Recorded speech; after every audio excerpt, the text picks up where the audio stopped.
کے آثار ظاہر ہونے لگے، اس طرف زیادہ توجہ ہم نے کبھی نہیں کی تھی۔ پھر تقریباً 20-21 سال قرآن کریم پڑھانے کی توفیق اللہ نے دی۔ جب قرآن پڑھانا شروع کیا، ترجمہ تفسیر، تو پھر ہم پر منکشف ہوا کہ یہ معمولی مسئلہ نہیں۔ فَاسْتَقِمْ كَمَا أُمِرْتَ، یہ کوئی آسان حکم نہیں ہے، معمولی مسئلہ نہیں۔ پھر جب دعوت الی القرآن اور قرآنی تبلیغ شروع کی اور ماحول کا جائزہ لیا،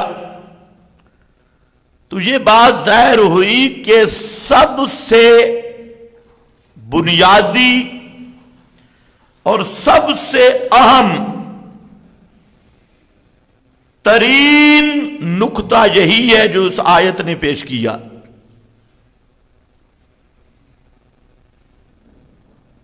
سرسری ترجمہ کرنا اور غور نہ کرنا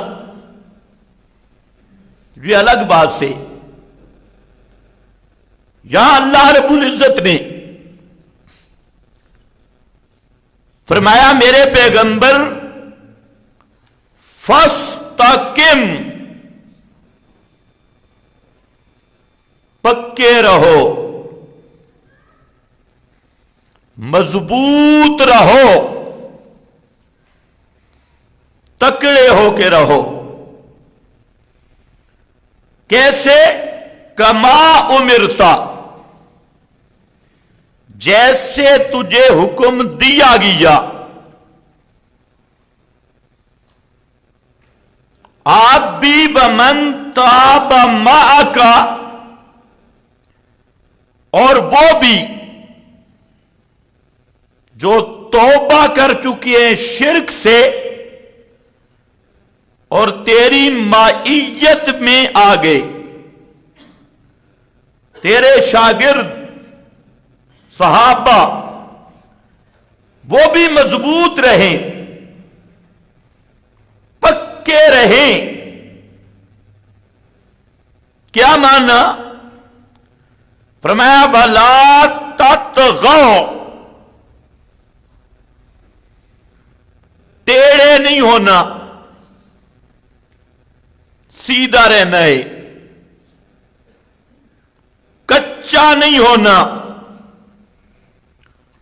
پکا رہنا ہے،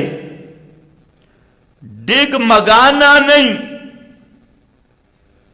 سیدھا رہنا ہے۔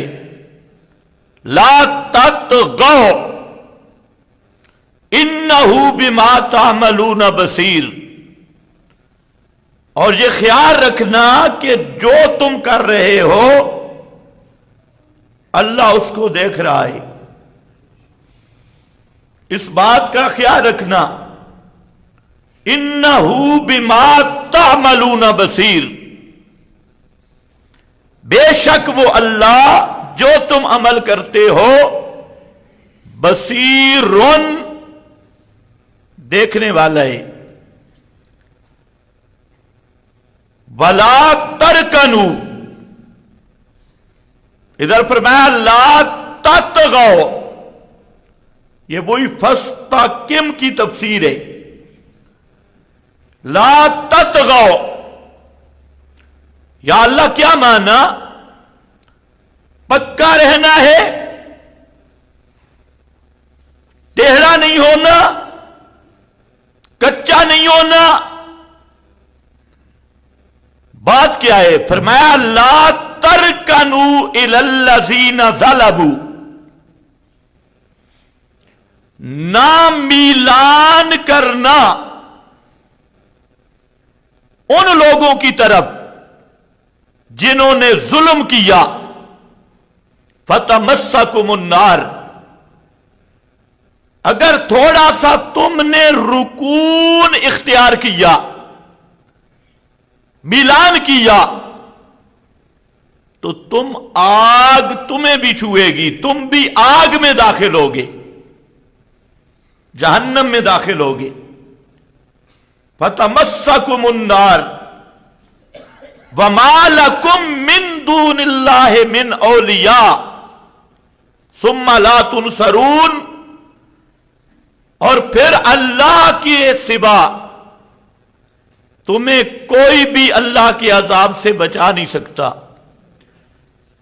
اور نہ تمہاری کہیں سے کوئی امداد کی جائے گی۔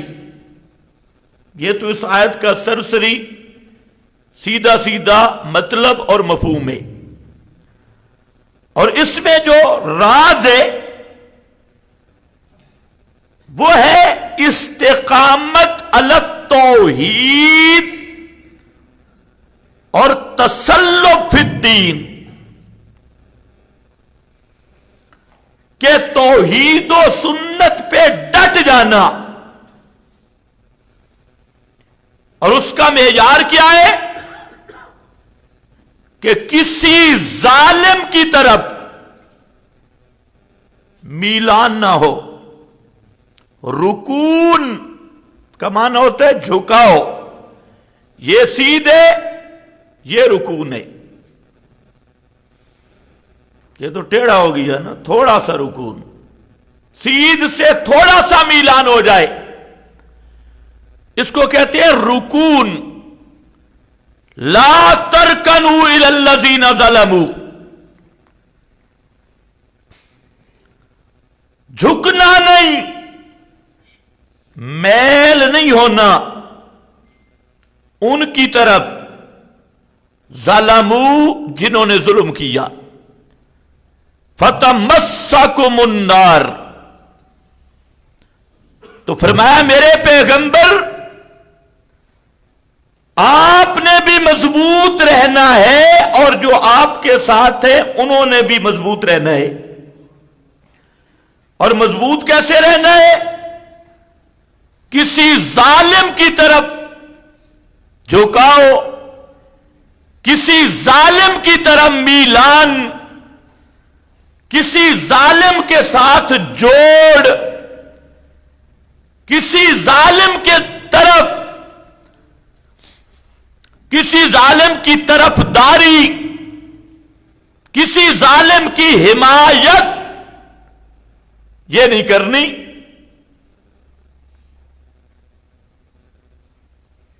ایک اور جملہ ہے حدیث میں، صحابی کہتے ہیں یا رسول اللہ مجھے آپ وصیت کریں اور کافی ہو جائے، میں بس اسی پہ پکا ہو جاؤں۔ آپ نے فرمایا وصیت یہ ہے، قل آمنت باللہ ثم استقم،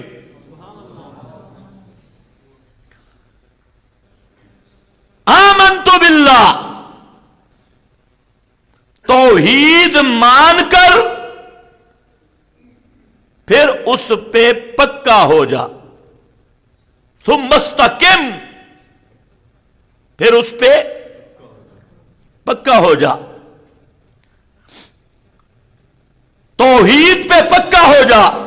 اور دوسرا مقام بھی ہے ان الذین قالوا ربنا اللہ ثم استقاموا، معلوم ہوتا ہے کہ استقامت، مضبوط رہنا، پکا رہنا مسئلہ توحید پہ، یہ ہے ملاک الامر، پورے معاملے کی بنیاد، اور یہ انتہائی مشکل کام ہے، بہت مشکل کام ہے۔ پہلا تو توحید و سنت پر رہنا یہ مشکل ہے، کیونکہ توحید کا نصاب قرآن ہے، اور قرآن کے خلاف شیطان کا پورا محاذ وہ کتاب اللہ کے خلاف ہے۔ کبھی شیطان روایتیں لائے گا، کبھی حکایتیں لائے گا، کبھی خواب ہوں گے، کبھی مولوی ہوں گے، کبھی پیر ہوں گے، کبھی وسابس ہوں گے، اور کبھی نورانیت کی شکل میں آئے گا کہ مسئلہ چھپانے کا نام رکھے گا حکمت، مشرکوں کے ساتھ تعلقات کا نام رکھے گا رواداری۔ یہ کام بڑا مشکل ہوگا۔ آج دیکھ لیں، آج جب مولویوں کی ہم حالت دیکھتے ہیں تو اکثر مولویوں کو بھی اپنے مذہب پر یقین نہیں، عقیدہ پر یقین نہیں۔ اگر یقین ہوتا تو کسی مشرک کے لیے مغفرت کی دعا کرتے؟ ٹویٹ بڑے بڑے مفتی اعظم بیٹھے، شیخ الحدیث بیٹھے اور کہلواتے اپنے آپ کو دیوبندی، دیوبندی، اور اب انہیں بھی شک پڑا ہوا ہے۔ شک کس پر؟ کس پر شک؟ اپنے مذہب پہ شک ہے، اپنے عقیدہ پر شک ہے۔ وہ آپ کے جو لاہور کا سنڈا 6 من کی لاش ہے اور اپنے آپ کو دیوبندی کہتے ہیں۔ ہم نے دوسروں سے بات ہی کوئی نہیں کرنی، ہم تو اپنوں کی بات کر رہی ہے۔ یہ جو دیوبندی کہلوانے والے مذہبی بروپیے، دیوبندی برادری اور اہل حدیث برادری سے میرا سوال ہے کہ 2 چیزیں متعین کرو۔ شرک کس چیز کا نام ہے؟ کسی ہاتھی کا نام ہے؟ تمہیں شک پڑ جاتا ہے شرک کیا ہے؟ یہ کوئی بیل کا نام ہے شرک؟ تعویلیں کرتے ہو؟ اور پھر 2 ٹوک یہ بتائیں، دیوبندی برادری اہل حدیث برادری کہ مشرک کے لیے دعا کرنا مغفرت کی شرعاً جائز ہے یا نہیں؟ قرآن کیا کہتا ہے اور میرے نبی کی سنت کیا کہتی ہے؟ سادہ سا سوال ہے۔ ان کی تو بات ہی ہم نہیں کر رہے نا، بات تو ہے ان کی جو اپنے آپ کو توحیدی کہلواتی ہیں اور ان کے دل میں توحید کی غیرت ہی نہیں۔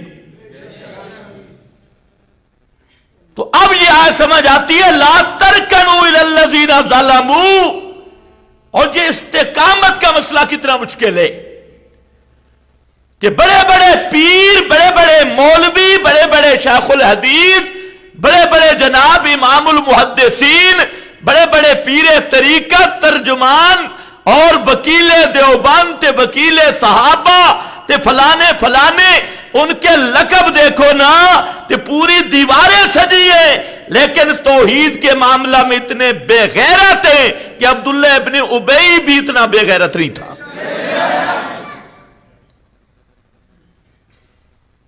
اب استقامت کہاں گئی؟ ابھی کام 0 پہ آ گیا، پہلے میں وقت بڑا کم ہے۔ آج میری گفتگو نام نہاد دیوبندی برادری سے ہے، اپنے آپ کو جو دیوبندی کہتی ہے، کسی اور سے نہیں۔ یہ میرے ہاتھ میں عقائد اسلام ہے، بلکہ اس سے بھی پہلے، کیونکہ آج کل دیوبندیت کہ ہاں کراچی ہے، ساری دیوبندیت کراچی میں پڑی ہے، یہ میرے ہاتھ میں معارف القرآن، یہ کراچی کے مفتی ہیں مفتی محمد شفیع، کراچی کے مفتی اعظم پاکستان، یہ ہماری بات نہیں۔ یہاں پر ذرا دیکھیں مفتی شفیع صاحب مسئلہ لکھ رہے ہیں کہ شرک کس کو کہتی ہے۔ یہ معارف القرآن 430 صفحہ اور جلد نمبر 2 ہے، فرماتی ہیں کہ شرک کی تفصیل کرتے ہوئے کسی بزرگ یا پیر کے ساتھ یہ اعتقاد رکھنا کہ ہمارے سب حال کی اس کو ہر وقت خبر ہے۔ آرام سے میں پڑھ رہا ہوں اور تم بھی توجہ سے سنو، اور کراچی والے مفتیوں خدا کے لیے اپنے بابے کی بات سنو۔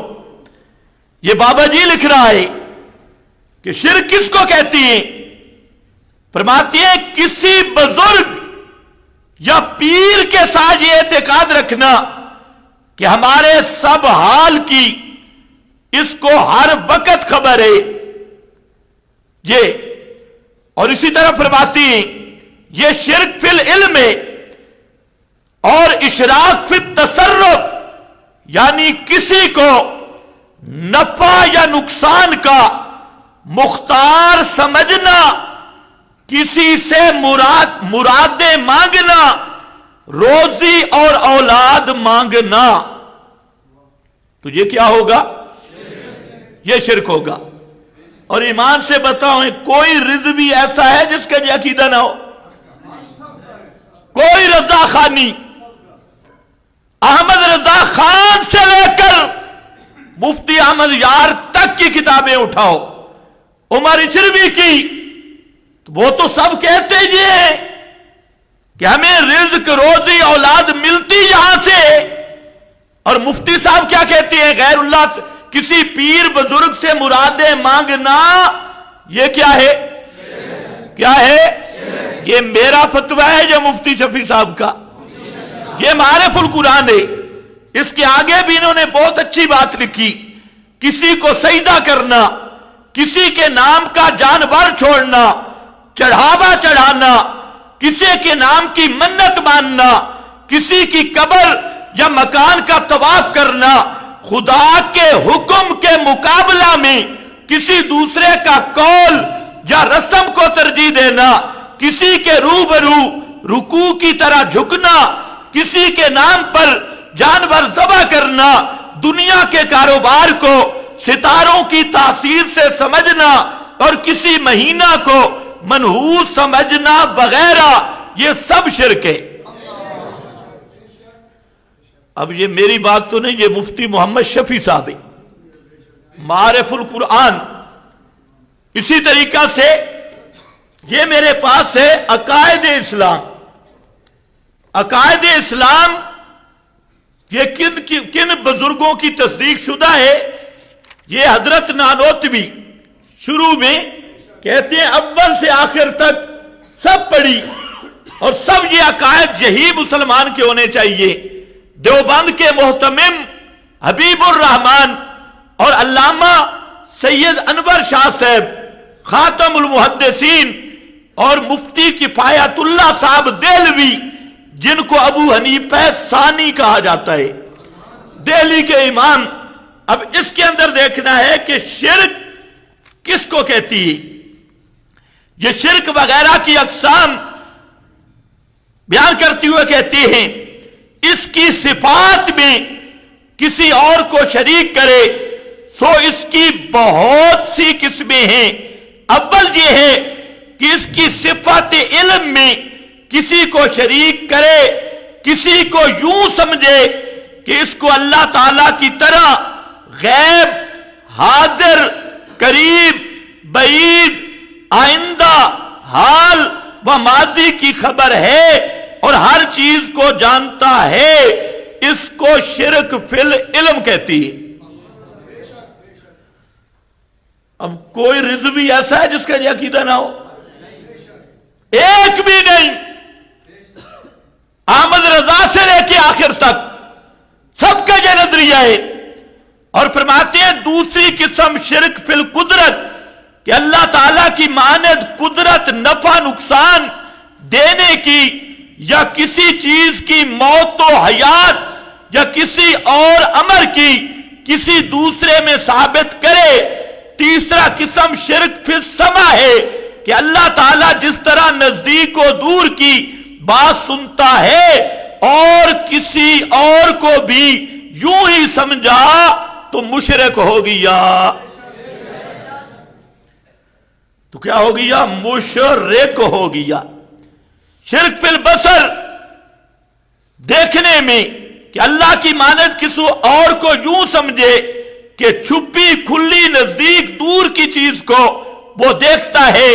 اللہ حاضل قیاس جس قدر اللہ تعالیٰ کی صفات ہے خواہ پھیلیا جیسے رزق دینا، مارنا، جلانا، عزت آبرو دینا، نفع نقصان پہنچانا، ان میں کسی اور کو بھی برابر سمجھنا شرک ہوگا. بلکہ جمیع مخلوقات کو خواہ وہ کوئی بھی ہو اللہ تعالیٰ کے روبرو عاجز ماذ اور جمیع صفات سے خالی سمجھے. اگر یہ صفتیں اللہ کی کسی میں مانی تو شرک ہوگا. یہ عقائد اسلام 134 اور 133 صفحے. اسی طرح یہ سارے دیوبندیوں کے امام رشید احمد صاحب گنگوئی امام ربانی حضرت رشید احمد صاحب گنگوئی رحمت اللہ علیہ، اس کا فتاوی یہ فتاوی رشیدیہ صفحہ 216 175 166 201 202 212 ان سب پہ انہوں نے یہی مسائل لکھے کہ جو اللہ تعالیٰ کی سوا کسی میں جمیع ماکان ما یکون کا علم مانے وہ بھی مشرک ہے. اللہ تعالیٰ کے سوا کسی میں ما فوق الاسباب تصرف مانے وہ بھی مشرک ہے. اللہ تعالیٰ کے سوا کسی کو حاجات و مشکلات میں پکارے مرادیں مانگے وہ بھی مشرک ہے. یہ تھوڑی سی عبارت سن بھی لو. یہ صفحہ نمبر 201 پر فرماتی ہے جو شخص رسول اللہ صلی اللہ علیہ وسلم کے علم غیب ہونے کا معتقد ہے سادات حنفیہ کے نزدیک قطعاً مشرک و کافر ہے. قطعاً مشرک و کافر ہے. یہ کون لکھ رہے ہیں؟ حضرت گنگوئی رحمت اللہ علیہ امام ربانی جو سب علماء دیوبند کے سرخیل اور ان کے استاد. یہ فتاوی رشیدیہ. باقی جو میں نے صفحے پڑھے ان مفتیوں سے میری گزارش ہے ان صفوں کو بھی دیکھ لینا. یہاں وقت ذرا کم ہے اس لیے میں نے اگلی بات عرض کرنی ہے. یہ تعلیم الاسلام ہے. اب یہ مفتی بنے ہوئے اور یہ بچوں کو پڑھائی جاتی ہے تعلیم الاسلام. پہلی والے بچے، کچی پہلی والے بچے. لیکن ان بے ایمان مفتیوں کو تعلیم الاسلام بھی نہیں آتی. یہ ابتدائی اسلام کی تعلیم اردو میں، اور جہاں پر یہ مفتی کفایت اللہ صاحب دہلوی نے مسلمانوں کو اسلام سمجھانے کے لیے یہ چھوٹے سے 4 حصے یہ عام طور پہ مدارس میں یہ جو پہلے چھوٹے چھوٹے بچے ہوتے ہیں ان کو پڑھائی جاتی ہے. تو میں عرض کرتا ہوں او مفتیوں پھر سے مڈو شروع کرو. تم پہ خدا کی ایسی لعنت پڑ گئی، ایسی لعنت کا ٹھپا لگ گیا کہ سارے علوم کے دعوے تمہارے چلے گئے تمہارے سمیت گٹر میں، اور تم تو تعلیم الاسلام بھی نہیں جانتے. بے ایمانو، تم اپنے آپ کو مفتی اعظم کہتے ہو، شیخ الحدیث کہتے ہو. سنو مفتی صاحب کیا کہتے ہیں. شرک کس چیز کا نام ہے؟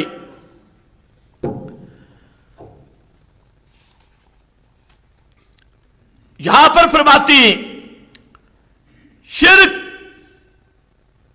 خدا کی صفات کی طرح کسی دوسرے کے لیے کوئی صفت ثابت کرنا شرک ہے.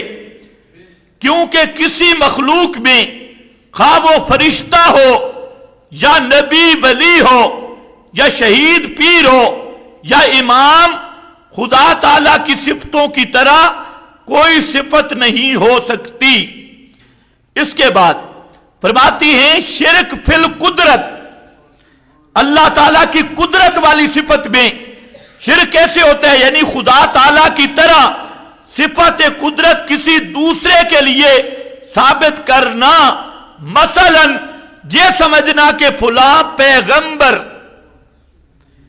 اب یہ جو مفتیان ہیں انہوں نے بھی سمجھا ہے صرف پتھروں کے بت، کہتے ہیں فلاں پیغمبر یا ولی یا شہید وغیرہ پانی برسا سکتے ہیں، یا بیٹا بیٹی دے سکتے ہیں، یا مرادیں پوری کر سکتے ہیں، یا روزی دے سکتے ہیں، یا مارنا جلانا ان کے قبضہ میں ہے، یا کسی کو نفع اور نقصان پہنچانے پر قدرت رکھتے ہیں، یہ تمام باتیں شرک ہیں، یہ تمام باتیں شرک۔ اور فرماتے ہیں شرک فی العلم، یعنی خدا تعالی کی طرح کسی دوسرے کے لیے صفت علم ثابت کرنا، مثلا یوں سمجھنا کہ خدا تعالی کی طرح فلاں پیغمبر یا ولی وغیرہ غیب کا علم رکھتے ہیں، فلاں پیغمبر یا ولی وغیرہ غیب کا علم رکھتے ہیں، یا خدا تعالی کی طرح ذرہ ذرہ کا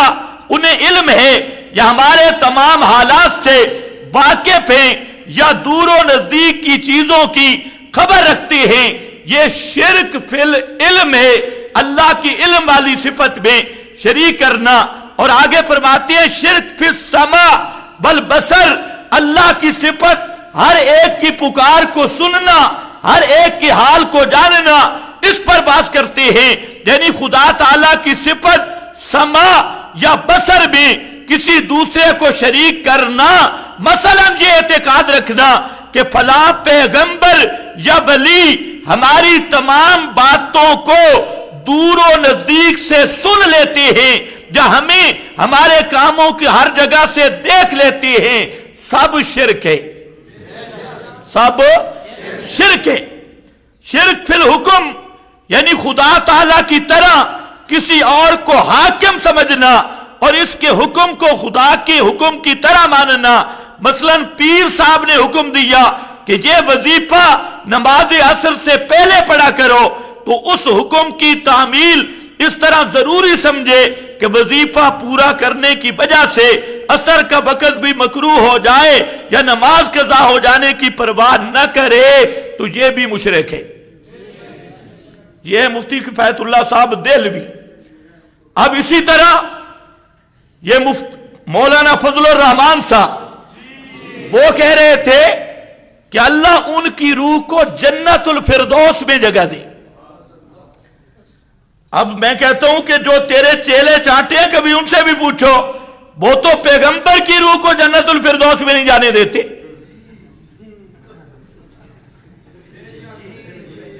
وہ تو کہتے ہیں امام الانبیاء کی روح جنت الفردوس میں نہیں، اور تو ایک مشرک کے بارے میں کہتے ہیں اس کی روح کو اللہ جنت الفردوس میں جگہ دے۔ ذرا اپنی جمعیت سے تو مشورہ کر لیتا نا، ڈاگئی وغیرہ پارٹی سے جن کا تو سرپرست ہے، تو مشرک کی روح کو اللہ کہاں جنت میں جگہ، جنت الفردوس میں۔ واہ مولانا فضل الرحمان صاحب، کیا بات ہے! پتہ نہیں تو نے یو ٹرن کہاں سے لیا۔ یہ ہے فتاوی محمود، اور فتاوی محمود ہے مولانا فضل الرحمان صاحب کے والد صاحب کا فتاوی، مفتی محمود ان کا فتاوی ہے، اور اس پر تقریزیں آپ دیکھیں، سب دیوبندی علماء، ڈاکٹر عبدالرزاق سکندر، مولانا سرفراز خان صفدر، شیخ المشائخ خواجہ خواجگان حضرت مولانا خواجہ خان محمد، اور مولانا فضل الرحمان، مفتی محمد جمیل خان، یہ سارے اس کے مصدق ہیں۔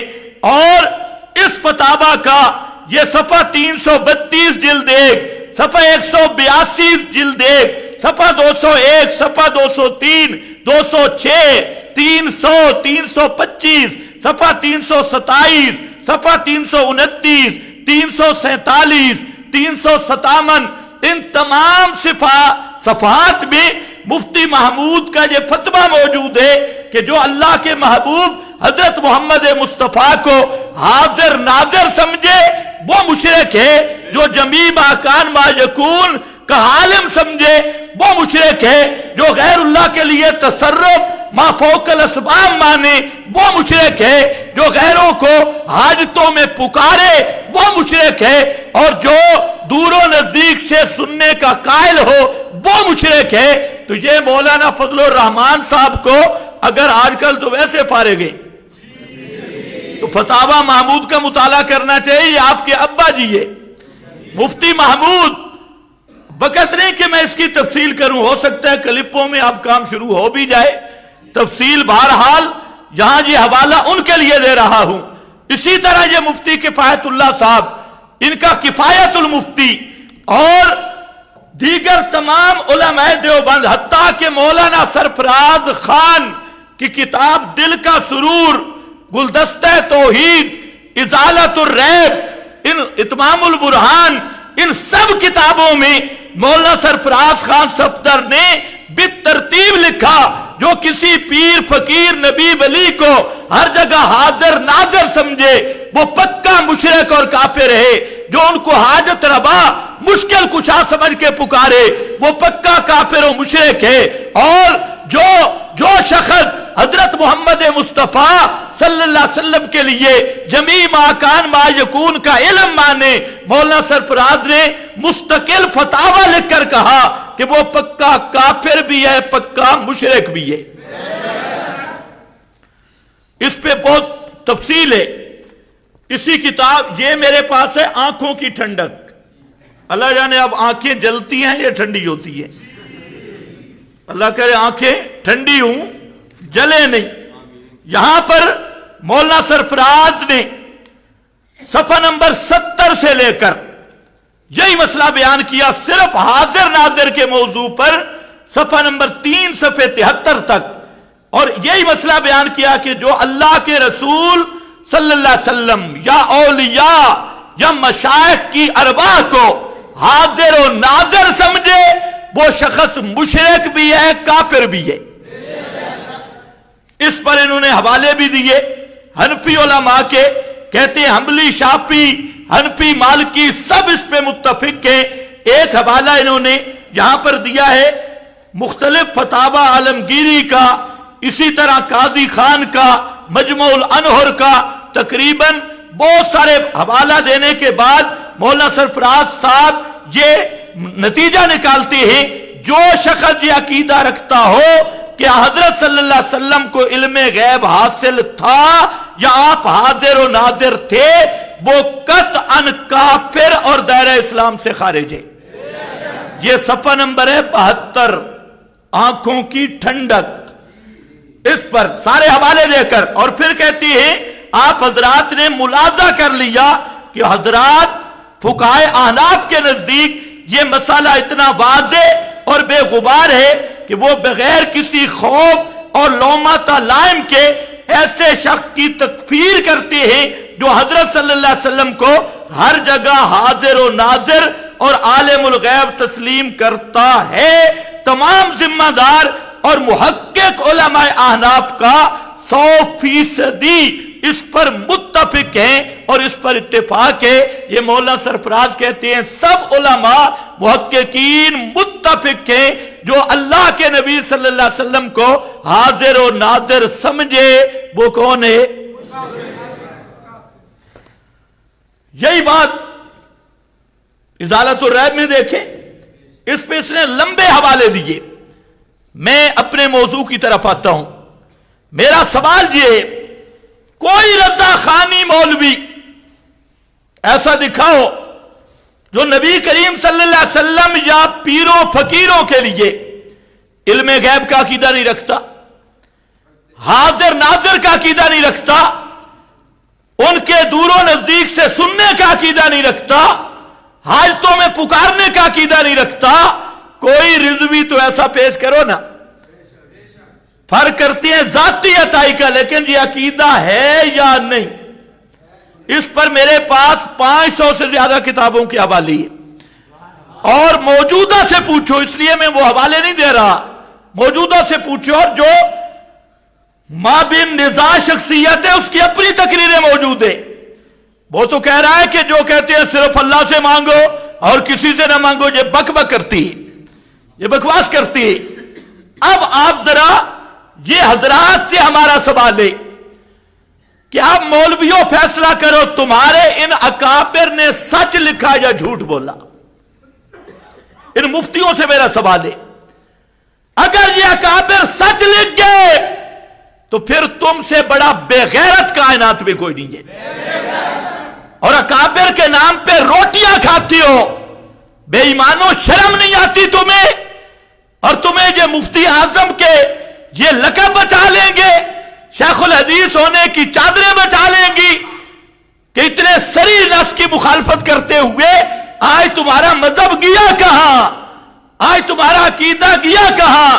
اور پھر جس کے بارے میں تم عاشق بنے پھرتی ہو نا، اس کا یہ فتویٰ ہے وہ تو رضوی ہے نا، جس کی طرف اس کی نسبت ہے رضا، رضا سے رضوی۔ اس نے لکھا ہے جو دیوبندیوں کو کافر نہ سمجھے وہ بھی کافر ہے، جو دیوبندیوں کو کافر نہ سمجھے وہ بھی، اور انہوں نے ان کو سمجھ لیا مسلمان، تو انہوں نے اپنے آپ کے کافر ہونے کا اقرار تو کر لیا نا، ماشاءاللہ اپنے کافر ہونے کا تو انکار کر لیا۔ خیر بہرحال میں عرض یہ کرنا چاہتا تھا کہ شرک کسی بیل کا نام نہیں، ہم اگر عرض کریں گے تو شکایت ہوگی، اس لیے میں نے یہ حوالے دیے۔ اب دیکھنا یہ ہے جو مابین نزاع ہے کہ کسی مشرک کے ساتھ کوئی رعایت بھی ہے یا نہیں، شرک کرنے والے کا حکم کیا ہے؟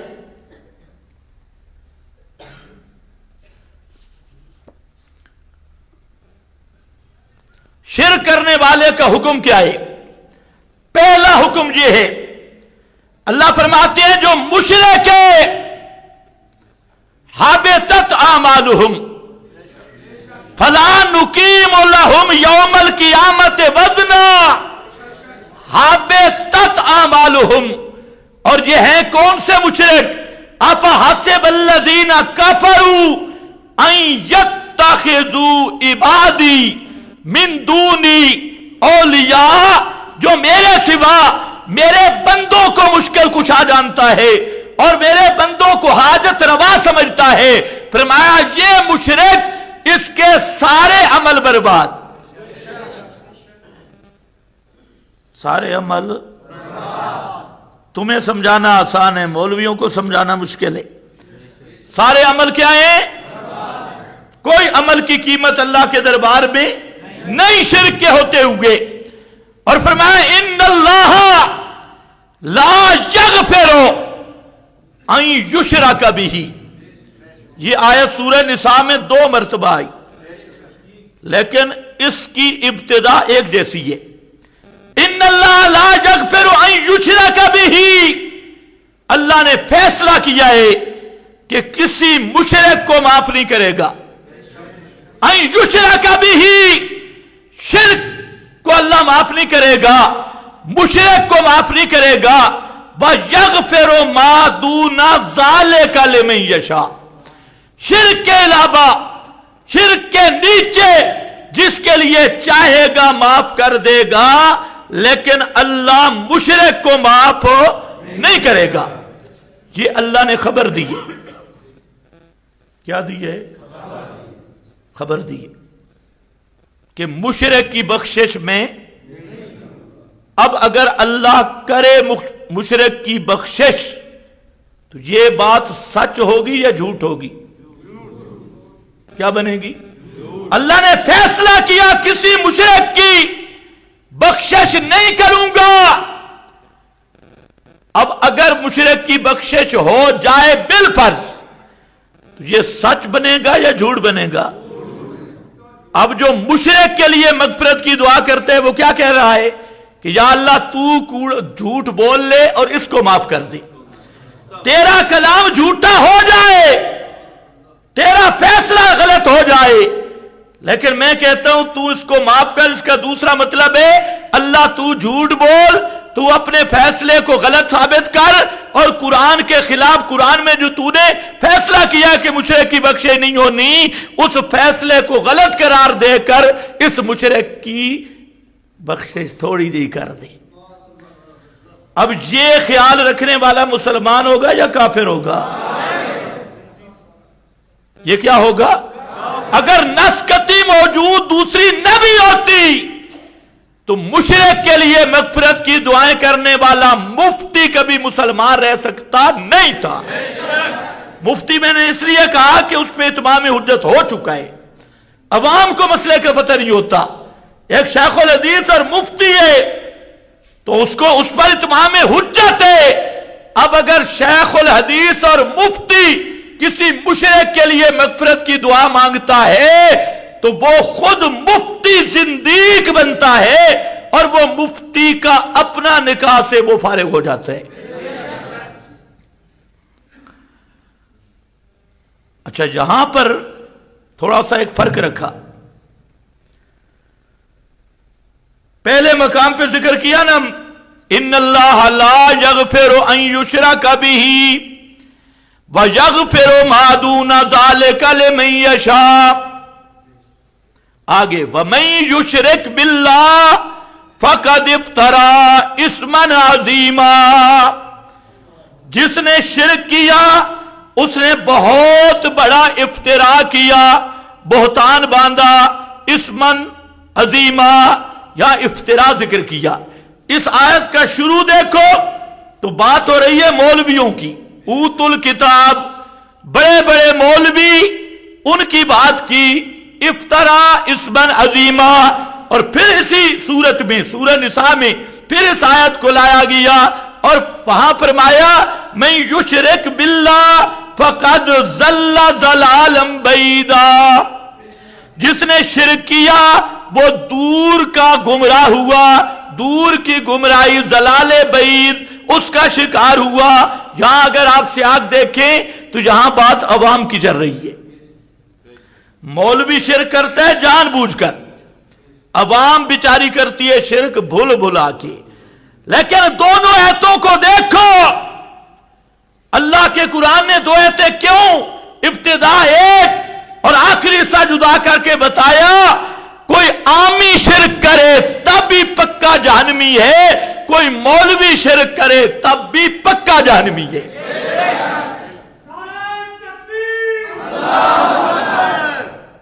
ابھی نعرے کا وقت نہیں آیا, آگے ذرا چل. تیسرا مقام قرآن کا فرمایا من یشرک باللہ فقد حرم اللہ علیہ الجنہ. جس نے شرک کیا اللہ نے اس پر جنت حرام کر دی. اللہ نے اس پہ جنت حرام کر دی. یہ ہے قرآن میرا بھائی. حرم اللہ علیہ الجنہ. اللہ جانے یہ مفتی قرآن کے قریب کیوں نہیں جاتے, قرآن انہوں نے کیوں نہیں پڑھا.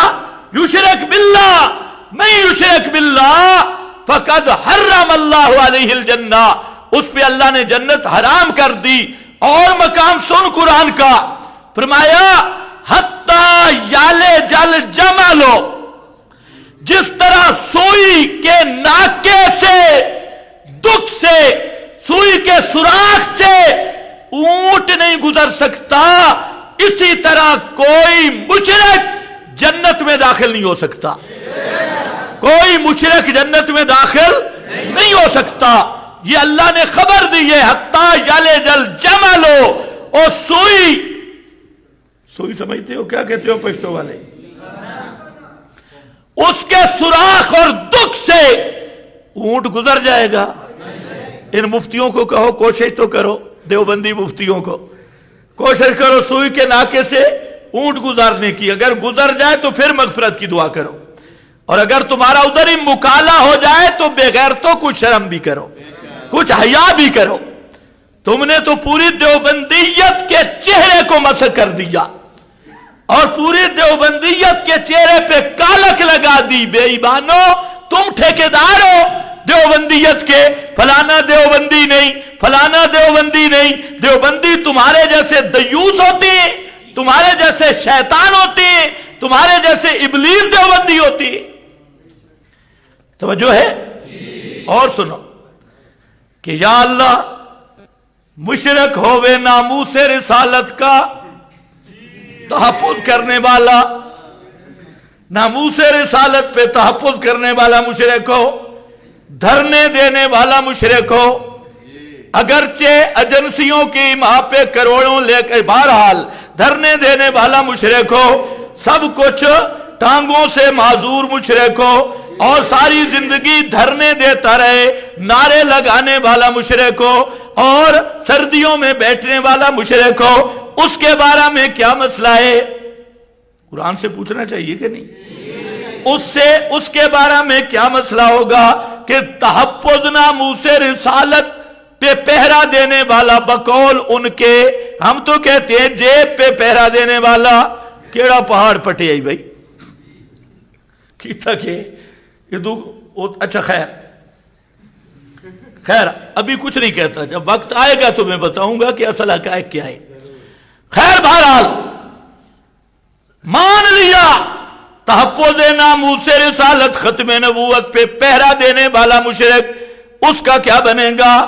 اللہ نے فرمایا اور پہلا چوکی داری تو دور کی بات، 18 نبیوں کا اللہ نے ذکر کیا، نام لے کر ذکر کیا، باقی کا اجمالاً ذکر کیا، فرمایا چھوڑو بلو اشرکو لحبط عنہم ما کانوا یعملون۔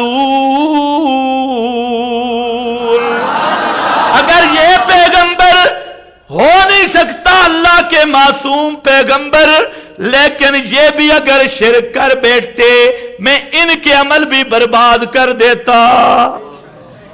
اگر یہ میرے پیغمبروں سے بھی شرک والا گناہ ہو جاتا، پیغمبر ہوتے معصوم ہیں، اللہ نے بات پیغمبروں کی اور سمجھایا آج کے بے غیرت مفتی کو، آج کے بے غیرت نام نہاد دیوبندی کو فرمایا کچھ شرم کر، شرک والا مسئلہ وہ ہے اگر بالفرض پیغمبر بھی شرک کرے، کر نہیں سکتا، صادر ہو جائے کسی پیغمبر سے، ہو جاتا بفرض محال، لحبط عنہم ما کانوا یعملون۔ کوئی معمولی مسئلہ نہیں۔ اور پھر فرمایا اے میرے پیغمبر وَلَقَدْ أُوحِیَ إِلَيْكَ وَإِلَى الَّذِينَ مِن قَبْلِكَ، تجھے بھی صاف صاف بتایا، تجھ سے پہلے جتنے نبی آئے سب کو علل اعلان بتا دیا، صاف صاف بتا دیا، اوحی الیک، تجھے بھی پیغام دیا، پچھلوں کو بھی دیا، لئن اشرکتا، ہو نہیں سکتا میرے معصوم پیغمبر، آپ تو معصوم ہیں، لیکن دنیا کو سمجھانے کے لیے یہ حکم بھی سن لے، لئن اشرکتا، اگر شرک تجھ سے بھی ہو گیا، شرک تجھ سے بھی ہو گیا، لَيَحْبَطَنَّ عَمَلُكَ، عمل تیرے بھی برباد کر کے رکھ دوں گا۔ اللہ نے محمد مصطفیٰ خاتم الانبیاء رحمت للعالمین افضل البشر سید الاولین والآخرین، خود ختم نبوت کے تاج پہننے والے خاتم الانبیاء کو صاف کہہ دیا میرا پیغمبر شرک وہ جرم ہے اگر آپ بھی بالفرض کریں تو تیرے بھی سارے اعمال برباد کر کے رکھ دوں گا۔ دھرنے سے معاف ہو جائے گا؟ نعروں سے معاف ہوگا؟ کتنے کچے ہو گئے۔ ثم استقم کدھر گیا؟ یہ ہے لا ترکنوا الی الذین ظلموا فتمسکم النار، کس چیز سے مروب ہوئے؟ ابو طالب نے تحفظ نہیں کیا ناموس رسالت کا، تم تو پیسے لے کے کرتے ہو، وہ تو کہہ رہے تھے میں بتا دوں گا کہ مجھے کون بلانے والا ہے، مجھے فیض آباد کون لایا میں بتا دوں گا. بچو گل تو سمجھ آ گئی, بچو گل کچھ ہو رہی, بچو گل کچھ ہو رہی. چل یار مان لیتے ہیں, آئے بیٹھے, بہت اچھا. ویسے ایک بات میں اس پر اس مشرک کو بھی داد دیتا ہوں کہ اس نے پوری زندگی کسی دیوبندی کے لیے مغفرت کی دعا نہیں کی. اپنے مذہب کی غیرت تو تھی نا, اپنے مذہب کی غیرت تو تھی نا بھائی, ابو جہل میں بھی تھی. اس بات پہ ہم داد دیتی. یہ جو آج دیوبندی للہڑ بنے پھرتے ہیں پیچھے پیچھے, اس نے کسی ایک دیوبندی کو پوری زندگی مسلمان نہیں سمجھا. یہ ہوتا ہے. حضرت شیخ القرآن سید رحمت اللہ شاہ سے فرماتے تھے کہ مشرک ہو نا, مشرک بھی غیرت والا ہونا چاہیے, اور مواحد و مواحد بھی غیرت والا ہونا چاہیے. اس کی اس غیرت کو میں داد دیتا ہوں کہ جتنے ان کے مرتے رہے, اس نے کبھی نہیں کہا کہ اللہ ان کی مغفرت کرے. تھا جیسے بھی اپنے مذہب میں پکا تھا. تو یہ بھی ایک صفت ہے. جیسے ابو جہل اپنے مذہب میں پکا تھا, مرتے وقت بھی کہتے ہیں گردن ذرا لمبی کر کے کاٹنا ہے, پتہ چلے سردار کا گردن ہے, سردار کا سر ہے. مر گیا ابو جہل, اس پہ داد دیتا ہوں. خیر, ابو طالب نعت خان بھی, تحفظ کرنے والا بھی, پیغمبر کریم کے دل میں بات آئی کہ میں اپنے چچا کے لیے دعا کر لوں. ابھی تک منع نہیں آیا تھا, دل میں بات آئی. بخاری اٹھا, مسلم اٹھا, مسند احمد اٹھا, صحیح ابن حبان اٹھا, حدیث کی سب کتابوں میں موجود ہے.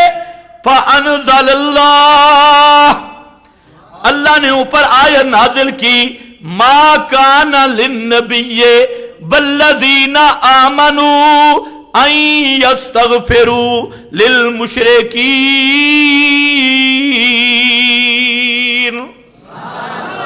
کسی پیغمبر کو بھی اجازت نہیں, ایمان والوں کو بھی اجازت نہیں کہ مشرک کے لیے مغفرت کی دعا کریں. وَلَوْ كَانُوا أُولِي قُرْبَىٰ, یہ ہے تحفظ ناموس رسالت والا مشرک جو شیب ابی طالب میں بھی ساتھ رہا, ہے بھی پیغمبر کا چچا, اور جو لوگوں کو کہا کرتا تھا اے کائنات والوں, میری زندگی میں اگر کسی میں جرت ہے تو میرے بھتیجے کی طرف ذرا میلی آنکھ اٹھا کے دیکھو, میں وہ آنکھیں نکال دوں گا. اور بھتیجے سے محبت بھی کرتا ہے, اور شیب ابی طالب میں بھی جیل میں بھی رہا ہے, اور پیغمبر کا پوری زندگی دفاع کرنے والا, لیکن مشرک تھا, توحید نہیں مانی. اخیر وقت میں پیغمبر کریم کی جو اس کو حکم دیا ابو طالب کو, صرف اتنی بات دیکھنا, یا قل لا الہ الا اللہ, اے میرا چچا اتنا کہہ دے, لا الہ الا اللہ, کہ اللہ کے سوا پکارے سننے والا کوئی نہیں, حاجتیں پوری کرنے والا کوئی نہیں. وہ عربی تھا, وہ سمجھ گیا, اتنا کہہ دے. اس نے بھی سوچا, اس نے کہا جی بھتیجے بات تو تیری بڑی اچھی ہے, لیکن اگر ایسی حالت میں تیری بات مان لوں تو مکے کی عورتیں بھی کہیں گی اچھا پیو دادے تے اکابر دا مذہب چھڑ گیا, سارے گدیالہ دا مذہب چھڑ گیا. اس لیے کہتے ہیں اخترت النار علی الآر, جہنم میں جا سکتا ہوں, اے محمد تیرا کلمہ قبول نہیں کر سکتا, توحید نہیں مان سکتا, اس لیے علا ملت عبد المطلب, او پیو دادے دے مذہب تے مرنے, باپ دادا کے مذہب پہ مروں گا, توحید نہیں مانتا. تو آپ دیکھ لیں بہت اچھا, آپ نے اخیر میں بھی ٹل لگایا, کوشش کی کہ یہ توحید مان لے. آپ کہتے تھے ایک دفعہ میرے کان میں کہہ دے, جو بہا لکا عند اللہ یوم القیامہ, قیامت کے دن اللہ کے دربار میں بطور حجت اور دلیل کے پیش کروں گا کہ یا اللہ اے میرے چاچے نے بھی توحید کا اقرار کر لیا تھا. آخر اتنا زور کیوں لگایا؟ اور شرک پیغمبر کا چچا کرے وہ بھی کہاں گیا؟ یہ کیوں قرآن نے واقعات بیان کیے؟ یہ اس مفتی ملا کو سمجھ نہیں آتے؟ حضرت نوح کا بیٹا شرک کرے وہ کہاں گیا؟ پیغمبر روتا رہ گیا. اتنی بات پیغمبر نے کی، رب ان ابنی من اہلی وان وعدک الحق وانت احکم الحاکمین. اے میرا اللہ، اے میرا پتر ہے، ان ابنی من اہلی، یہ میرا بیٹا تو میری آل سے ہے اور تیرا وعدہ بھی حق سچ ہے، تیری آل کو بچاؤں گا. وانت احکم الحاکمین، تیرے فیصلہ تے کوئی اعتراض کاری کوئی نہیں سکتا، نظر ثانی کاری نہیں سکتا. اللہ نے فرمایا یا نوح، اے میرے نوح پیغمبر، انی اعوذ لا تسألنی، واہ، لا تسألنی، میرا پیغمبر سوال نہ کرنا. لا تسألنی ما لیس لک بہ علم، اے مشرک بیٹے کے لیے دوبارہ مجھ سے سوال دعا بھی نہ کرنا. انی اعوذک ان تکون من الجاہلین، میں تجھے باز کر رہا ہوں دوبارہ بیٹے کے لیے سوال بھی نہ کرنا، اگر کیا تو نبوت کے دفتر سے نام بھی خارج کر کے رکھ دوں گا. پیغمبر کو اپنی پڑ گئی، بیٹا بھول گیا. معلوم ہوتا ہے پیغمبر کا بیٹا مشرک ہو، پیغمبر سامنے رو رہا ہو، اللہ اس کو بھی معاف نہیں کرتا. تم نے تماشا بنایا ہے پوری شریعت کے ساتھ. ادھر ٹویٹ آ رہا ہے اللہ مغفرت فرمائے جی، اللہ رحم کرے، دھر لانتی بے ایمانا. مشرک کے لیے شرم نہیں آتی تجھے؟ اور اپنے آپ کو کہتا مباعد ہے. پوری شریعت کا مذاق بنایا ہے. اس لیے جنہوں نے مشرکوں کے لیے مغفرت کی دعا کی، ان سے میری گزارش ہے کہ سب اپنا نکاح دوبارہ پڑھائیں. دوسرا فتویٰ ان کو سمجھ نہیں آتا، جب نکاح والا مسئلہ آتا ہے نا پھر تکلیف ہوتی ہے. اوہو، ہاں. اور ان مفتیان کرام کی اہلیان تک اگر میری ویڈیو پہنچ جائے تو ان کو مجبور کریں. وہ توجہ، حضرت ابراہیم کا ابا کیا نام ہے؟ بول، کیا نام ہے؟ آزر. جنت میں چلا جائے گا؟ ایک حدیث ہے بخاری میں، علماء نے واضح بہت کی ہے، لیکن میں ایک تھوڑی سی بات کرتا ہوں کہ قیامت کے دن اس روایت کے مطابق جن کو یہ سارے مانتے، حضرت ابراہیم کا ابا حضرت ابراہیم کے سامنے آئے گا، خلیل پیغمبر. حضرت ابراہیم کہیں گے اب بابا جی بتا، میں جو کہتا تھا مالا یسمعو ولا یبصرو ولا یغنی عنکا، میں تجھے مسئلہ سمجھاتا تھا، نہیں سمجھ آیا تجھے، اب بتا، ہن سنا بابا. بابے کے چہرے پر کالک لگی ہوگی، کالا چہرہ، اور بابا کہے گا، آزر بابا کہے گا مجھ سے غلطی ہو گئی میرا بیٹا، اب مجھے سمجھ آئی مسلک تیرا توحید والا حق تھا، اب مجھے سمجھ آ گئی. حضرت ابراہیم تھوڑے سے خاموش ہوں گے، اللہ کے سامنے عرض کریں گے اللہ یہ میرا ابا ہے، یہ میرا بابا ہے، ابا ہے. اللہ فرمائیں گے انظر الی قدمیک، اے میرے خلیل ذرا اپنے قدموں کی طرف دیکھ. حضرت ابراہیم نیچے دیکھیں گے، آزر کی شکل بجو کی بن جائے گی. بجو سمجھتے ہو؟ بجو کی شکل بنے گی. اور بخاری کی اس روایت کے مطابق اس کو ٹانگوں سے پکڑ کے شکل بگاڑ کے جہنم میں ڈال دیا جائے گا۔ یہ کوئی معمولی مسئلہ نہیں جو مولوی نے سمجھا ہے خالد جی دا گھر کہ ٹویٹوں سے مسئلہ حل ہو جائے گا اور کلپوں سے مسئلہ حل ہو جائے گا، نہیں۔ شرک جس آدمی سے ثابت ہو گیا کوئی عمل اللہ کے دربار میں قبول نہیں۔ حتیٰ کہ مسلم صحیح ابن حبان مسند احمد میں حدیث ہے کہ نبی کریم علیہ السلام جنگ پہ چلے، جہاد پہ چلے، تو ایک نا پورا موٹا سا بزرگ، موٹی گردن والا، وہ بھی پیچھے آ گیا۔ آپ نے اس سے پوچھا بھئی تو کدھر؟ اس نے کہا تحفظ ناموس رسالت کے لیے۔ کس کے لیے؟ تحفظ۔ بول بول حدیث ہے۔ اس نے کہا یا رسول اللہ مجھے آپ سے محبت بہت ہے، عشق ہے، میں آپ کا دفاع کرنے کے لیے جنگ میں آ رہا ہوں، تحفظ ناموس رسالت کے لیے آپ کے ساتھ آ رہا ہوں۔ اچھا، آپ نے فرمایا یہ بتا توحید مانی ہے یا نہیں مانی؟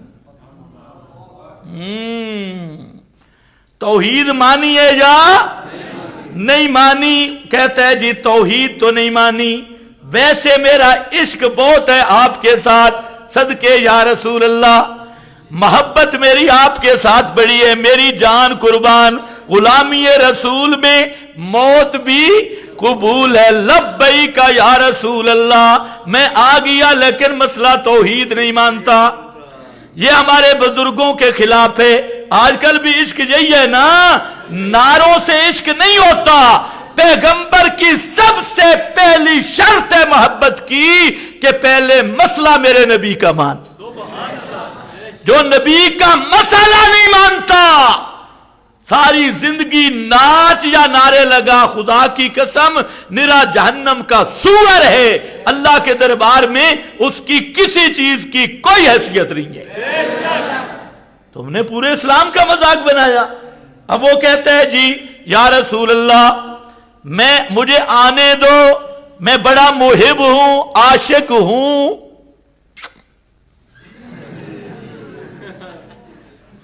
مجھے آنے دو۔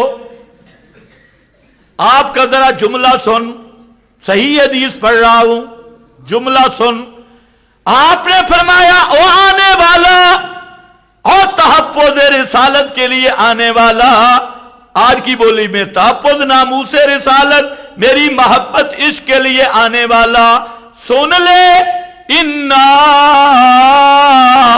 لَا نَسْتَعِینُ بِمُشْرِکٍ، اِنَّا لَا نَسْتَعِینُ بِمُشْرِکٍ، میں محمد مصطفیٰ اور میرے یار کسی مشرک کے تعامل، کسی مشرک سے تعامل نہیں لیتے، کسی مشرک کے تعامل کرنے کی ضرورت نہیں ہے۔ میرے پیغمبر نے بتا دیا کہ کسی مشرک سے تحفظ ناموس رسالت یا ختم نبوت کی وہ خدمت کرے بھی صحیح تو پیغمبر بھی قبول نہیں کرتا، پیغمبر بھی قبول۔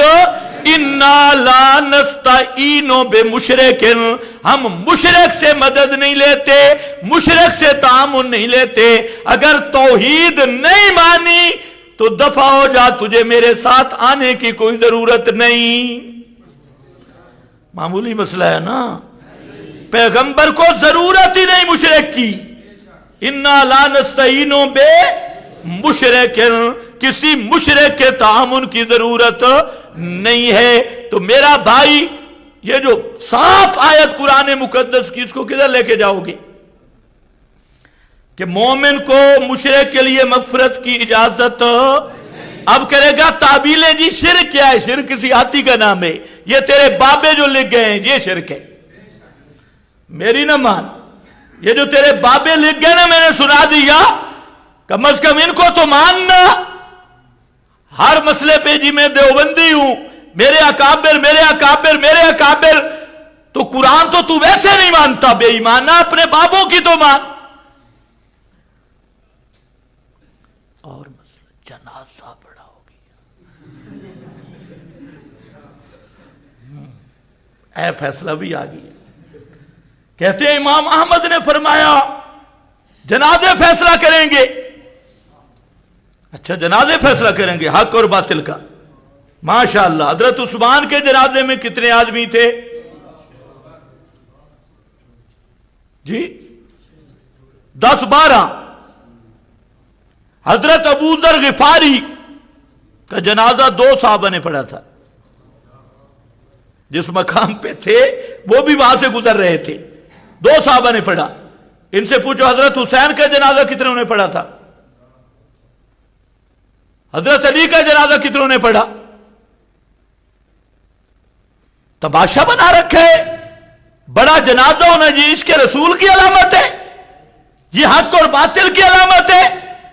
اگر یہی ہے تو پھر بے نظیر تم سے آگے نکل گئی ہے. پھر مان لو یہ جو جنرل سلیمانی مرا ایران میں اور خمینی دجال مرا وہ تم سے پھر آگے ہے، پھر جنازے ہی فیصلہ کر لینا. میں کہتا ہوں جنازے پہلی بات تو ہے یہ بات ہی کوئی نہیں، لیکن جنازے میں بھی دیکھنا ہے کہ توحید والے کتنے آئے. مشرک کی تو دعا قبول ہی. حابطت اعمالہم فلا نقیم لہم یوم. 1 کروڑ مشرک ایک طرف کھڑا ہو، 1 موحد ایک طرف کھڑا ہو، تو شان کس کی زیادہ ہوگی؟ اللہ کے رسول نے فرمایا مومن کا جنازے میں اتنے مومن 40 مومن، 40 سے بھی کم بھی تعداد آئی ہے. 3 مومن بھی اکٹھے ہو جائیں اور اخلاص کے ساتھ دعا کریں اللہ ان کی سفارش اس کے حق میں قبول کرتا ہے. بڑے جنازے فیصلہ کریں گے ماشاءاللہ. صحابہ کے تو پھر نہیں ہوئے. امام احمد کے ذمے لگایا جھوٹا قول. امام مالک وہ اتنے ان پڑھ نہیں تھے، انہیں پتا تھا صحابہ کے جنازوں کا. رش اور بھیڑ یہ مقبولیت نہیں. آج بھی سب سے بڑی مصیبت یہی ہے کہ دیکھتے ہیں بندے کس طرف زیادہ ہیں، کیونکہ جمہوری نظام ہے نا. جمہوری فطوری نظام کی سب سے بڑی لعنت یہ ہے کہ دیکھنا ہے بندے شکلیں فوٹو کس طرف زیادہ. یہ نہیں دیکھا کوئی انسان کا بچہ ہے بھی صحیح یا نہیں. عوام کس طرف زیادہ ہے، لوگ کس طرف زیادہ ہے، بس اس چیز کو دیکھتے ہیں. اس لیے میرا بھائی جنازوں سے کعبہ کے رب کی قسم جنازوں سے فیصلہ نہیں ہوگا، رشوں سے فیصلہ نہیں ہوگا. فیصلہ ہوگا تو رب کی کتاب سے ہوگا، اور قیامت کے دن فیصلہ ہوگا تو مسئلہ توحید کی بنیاد پہ فیصلہ ہوگا. مسئلہ توحید کی وفاداری کی بنیاد پہ ہوگا. یہ نہیں کہ توحید ہے نہیں اور بڑبڑ شروع ہے. تو بہرحال میں تو کسی دوسری پارٹی سے آج بات ہی نہیں کر رہا. میری بات ہے خالص دیوبندیت اور اہل حدیث کے ٹھیکیداروں سے کہ تم فیصلہ کر لو. یا تو یہ کہو کہ تم جو ساری زندگی توحید بیان کرتی ہو جھوٹ بولتی ہو، تمہیں خود بھی اپنے بیان کردہ توحید پہ ایمان نہیں.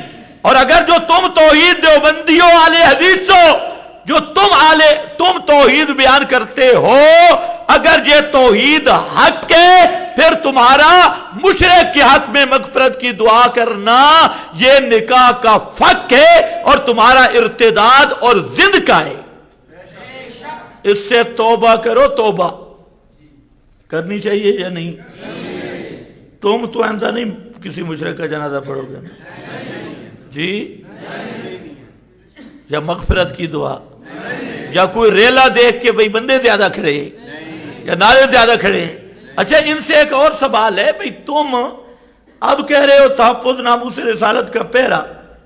اگر واقعی یہ تحفظ ناموس رسالت کا پہرا تھا تو دیوبندیوں اہل حدیثوں بتاؤ تم نے اس تحریک کا ساتھ کیوں نہیں دیا؟ اللہ جانے آپ کو سمجھ بھی آئی ہے. آپ بقول تمہارے تحفظ ناموس رسالت کا مسئلہ تھا، ہم نے تو اپنا موقف بھی بتا دیا، اور تم یہ سمجھتے تھے کہ واقعی یہ جہاد ہے اور واقعی یہ تحفظ ناموس رسالت ختم نبوت کا مسئلہ ہے، پھر اہل حدیثوں تم اس تحریک کے فرد کیوں نہیں بنے؟ دیوبندی برادری، تم مفتیوں تم کیوں نہیں دھرنے کے فرد بنے؟ تو اس کا مطلب ہے اگر وہ تحفظ ناموس رسالت کا پیرا تھا تو پھر تم سے تحفظ ناموس رسالت کا بڑا غدار کائنات میں کوئی نہیں ہے کہ تم اس پیرے سے پیچھے بھاگ گئے۔ پیرا سمجھتے تھے یا اب بے ایمانی تمہارے ذہن میں آئی ہے؟ اگر وہ پیرا تھا تو پھر تمہارا پیچھے رہنا یہ سب سے بڑی غداری ہے ختم نبوت سے، یہ سب سے بڑی بے ایمانی ہے۔ یہ عجیب بات ہے، زندگی میں سارے پیچھے رہے اور اب پیرا بن گیا ختم نبوت اور تحفظ ناموس رسالت کا، تم بغیر تو پھر اس کے ساتھ شامل کیوں نہیں ہوئے؟ یہ بغیرت کے لفظ سے کوئی مولوی کا موڈ خراب نہ ہو، یہ حدیث میں موجود ہے، وہ سن بھی لو، موجود ہے۔ ایک بستی کو جو الٹنے کا حکم کیا تو وہاں ایک مفتی صاحب بیٹھے تھے، حضرت اقدس، اتنا نیک مفتی کہ فرشتے بھی حیران ہو گئے۔ فرشتے پوچھتے یا اللہ اے جڑا بیٹھا اس کا کیا کریں؟ اللہ نے فرمایا اس بے ایمان کو پہلے باقیوں کو بعد میں۔ کیوں؟ اب حدیث کے لفظ سننا، فرمایا لم یتمہل فیا، یہ میری توحید کے معاملہ میں سب سے بڑا بے غیرت ہے، حجرے کے اندر بیٹھ کے ذکر اذکار کر رہا ہے اور میری توحید کو بیان نہیں کرتا، اس کے کبھی چہرے کا رنگ ہی نہیں بدلا شرک کا مسئلہ دیکھ کر۔ شرک کے مسائل پر یہ ہے لم یتمہل فیا، یہ ہے پکا دیوس اور غیرت سے خالی۔ سمجھ گئے کہ نہیں؟ ہاں، یہ ٹکڑا بھی ذہن میں رکھو۔ اللہ مجھے بھی آپ کو بھی استقامت نصیب فرمائے۔ اب سمجھ آئیے لا ترکنوا الی الذین ظلموا فتمسکم النار کا کیا معنی ہے، اور آپ نے کیوں فرمایا تھا شیبتنی ہود؟ یہ مقام بڑا مشکل ہے، توحید پہ ایسے سیدھے چلو، فاستقم کما امرتا لا تطغوا لا ترکنوا، اس آیت کو وظیفہ بناؤ، اس پہ مراقبہ کرو، اس کو سوچو اور اسی پہ مراقبہ کرو اور تدبر اور غور کرو۔ وآخر دعوانا الحمدللہ۔